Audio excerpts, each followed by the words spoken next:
친구 여러분, 채널에 오신 것을 환영합니다. 으스스한 이야기들이 잠들기 전 또는 일할 때 편안하게 쉴 수 있도록 도와주는 밤의 속삭임 채널입니다. 시작하기 전에 이 영상을 몇 시에 시청하고 계신지 알려주세요. 어디에 계시고 혼자 계신가요? 댓글을 남겨주세요. 생각보다 외롭지 않을지도 모르니까요. 채널에 좋아요와 구독을 눌러주시면 저희가 계속해서 미스터리한 이야기들을 들려드릴 수 있도록 응원해 드리겠습니다. 어둠이 완전히 내려앉은 산골 마을에서 이상한 소문이 돌기 시작한 것은 지난 겨울 첫눈이 내리던 밤이었다. 해마다 눈이 쌓이기 시작하면 마을 사람들은 일찌감치 대문을 잠그고 이불 속으로 숨어들었다. 이유는 아무도 명확히 말해주지 않았지만 어린 시절부터 귀에 박히도록 들은 경고가 있었다. 첫눈이 내리는 날 밤, 절대 밖에서 나는 절구질 소리를 따라가선 안 된다. 절구는 오래된 풍습 때문에 아직 몇몇 집에 남아 있었지만 요즘은 거의 쓰이지 않는 물건이었다. 그런데 첫눈이 내린 해마다 한밤중이 되면 어딘가에서 쿵쫑쿵쫑 하고 절구질 소리가 들린다고 했다. 그 소리를 들은 사람들은 다음날 흔적도 없이 사라졌다. 19살의 서한은 그 말을 미신쯤으로 여겼다. 대학 진학을 앞두고 서울에서 내려온 교복 차림의 도시 아이에게 그런 이야기들은 그저 촌스럽고 오래된 민담처럼 밖에 들리지 않았다. 게다가 서아가 지내는 이곳은 부모의 이혼으로 잠시 맡겨진 외할머니의 집이었다. 이 마을의 분위기, 쓸데없이 조용한 밤, 전기도 자주 끊기는 노후한 집, 모든 것이 불편하기만 했다. 하지만 그날 밤 첫눈이 소리 없이 내려오던 바로 그 순간 마을 어딘가에서 탁! 탁!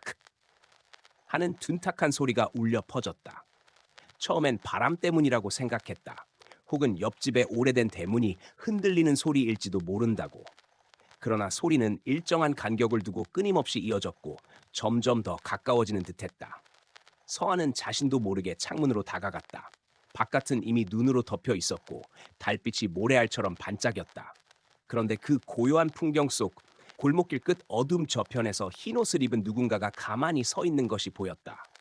그 사람은 움직이지 않았다. 다만 손에 들고 있던 나무공이 절구를 쬐는 방망이를 천천히 들어 올리고 보이지 않는 절구 안으로 내리꽂는 듯한 동작을 반복하고 있었다. 쿰 뭐야? 서한은 숨을 삼켰다. 아무도 살지 않는 빈집이 많은 마을이었지만 저기 서 있는 사람은 명백히 살아있는 인간처럼 보였다. 그때였다. 흰옷의 존재가 아주 천천히 머리만 돌려 서화 쪽을 바라보았다. 얼굴은 달빛에 가려 잘 보이지 않았다.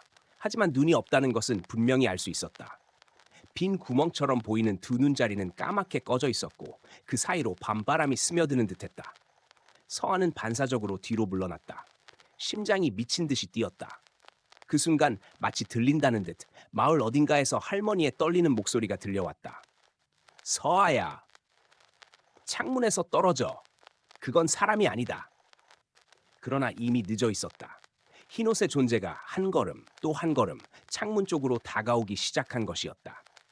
서한은 창문을 닫으려 했지만 손이 떨려 제대로 힘이 들어가지 않았다. 눈발 사이로 스멀스멀 다가오는 그 존재는 마치 서아의 움직임을 알고 있는 듯 속도를 늦추지 않았다. 쿵 절구질 소리는 점점 더 또렷해졌다. 그리고 그 존재의 입술이 아주 천천히 벌어졌다. 소리가 없었다. 그저 입 모양만이 또렷하게 보였다. 도와줘. 순간 창문 유리가 딱 하고 갈라지기 시작했다. 서한은 비명을 지르며 뒤로 넘어졌다.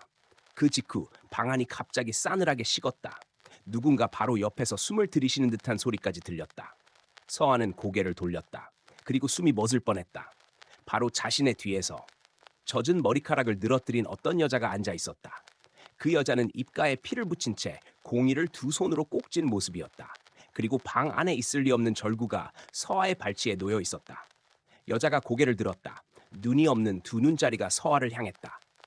그리고 절구를 향해 공이를 내리쳤다. 아래는 당신이 보낸 내용 그대로 단 한 글자도 바꾸지 않고 다시 적은 원문입니다. 흰옷의 존재가 목을 조르기 위해 손을 뻗는 순간 서한은 본능적으로 몸을 뒤로 던졌다. 차가운 바닥에 부딪혔지만 아픈 느낌조차 들지 않았다. 오히려 심장이 얼어붙는 듯한 공포만이 온몸을 지배했다. 그 존재는 천천히 그러나 확실하게 서아에게 다가왔다. 발걸음마다 눈이 뭉개지는 소리가 들렸다.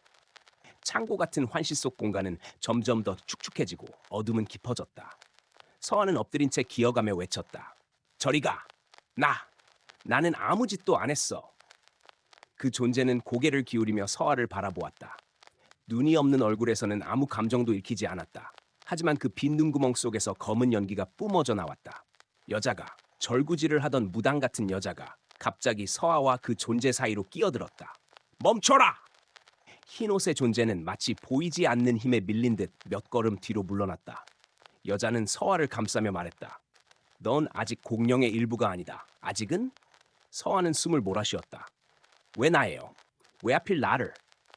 여자는 비통한 얼굴로 서아를 내려다봤다. 내 피엔 이 마을에 피가 흐른다. 그리고 내 외할머니가 이 계약을 끊지 못했기 때문이다. 할머니가? 서아는 얼어붙은 듯 눈을 크게 떴다. 여자가 천천히 말했다. 이 마을은 오래전 한겨울 기근으로 모두가 굶어 죽을 위기에 처했다. 그때 한 무당이 공룡을 부르는 금지된 의식을 제안했지. 그녀의 목소리는 마치 과거를 직접 보고 온 사람처럼 생생했다. 공룡은 약속했다. 마을 사람들에게 풍년을 주는 대신 매년 첫눈이 내리는 날 젊은 피 하나를 바치라고. 서아는 입술을 떨며 물었다. 그 재물이 나라는 거죠? 여자는 고개를 끄덕였다. 원래는 네 어머니가 재물이 될 예정이었다. 하지만 네 외할머니가 널 데리고 도망쳤어. 그 덕에 네 어머니는 살아남았지만 그때부터 공룡의 저주는 잦아지기 시작했다. 서아는 숨이 턱 막혔다.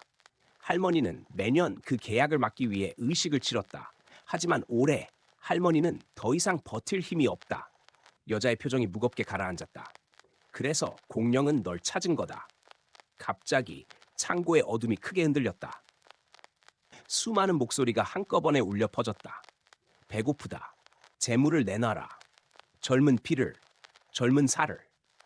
서아는 귀를 막았지만 목소리는 머릿속에 직접 울리는 것 같았다. 여자는 서아를 끌어안았다. 이대로 가만히 있으면 넌 공룡에게 잡아먹힐 뿐이다. 하지만 한 가지 방법이 있다. 서아는 그 말에 매달렸다. 뭐든 할게요. 살려주세요.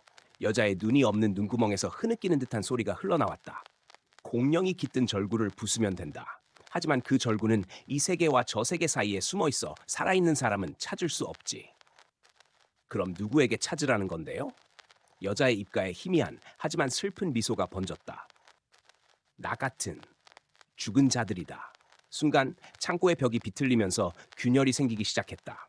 흰옷의 존재가 다시 서아에게 손을 뻗었다. 하지만 이번에는 손에 공이가 쥐어져 있었다.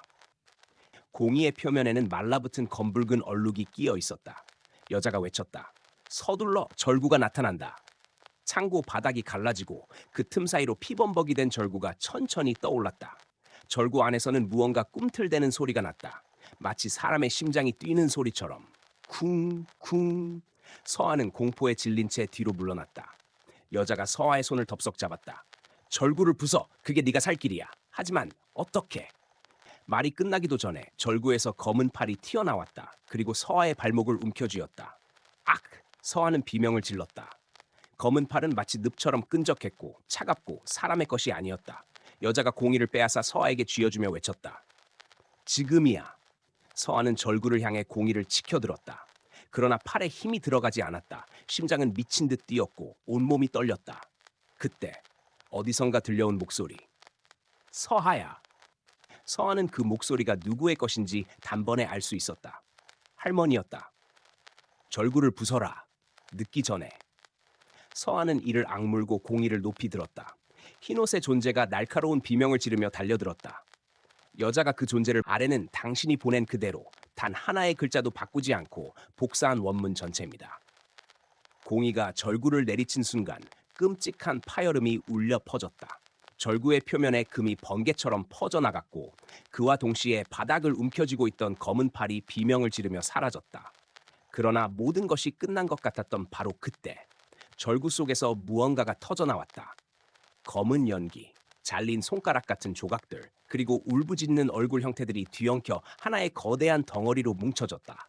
그것은 마치 수백 명의 원혼이 동시에 탈출하려 발버둥치는 형태였다. 콱!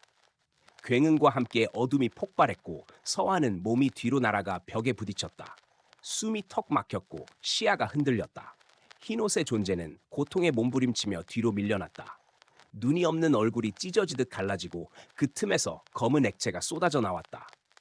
여자가 절규했다. 계약이 깨지고 있어. 절구의 파편에서 빛 같은 것이 뿜어져 나왔고 그 빛이 서아의 몸을 감쌌다. 가슴 안에서 얼어붙었던 공포가 조금씩 풀리는 느낌이었다. 그러나 공룡의 원혼들은 쉽게 사라지지 않았다. 검은 연기 덩어리가 서아를 향해 달려들었다.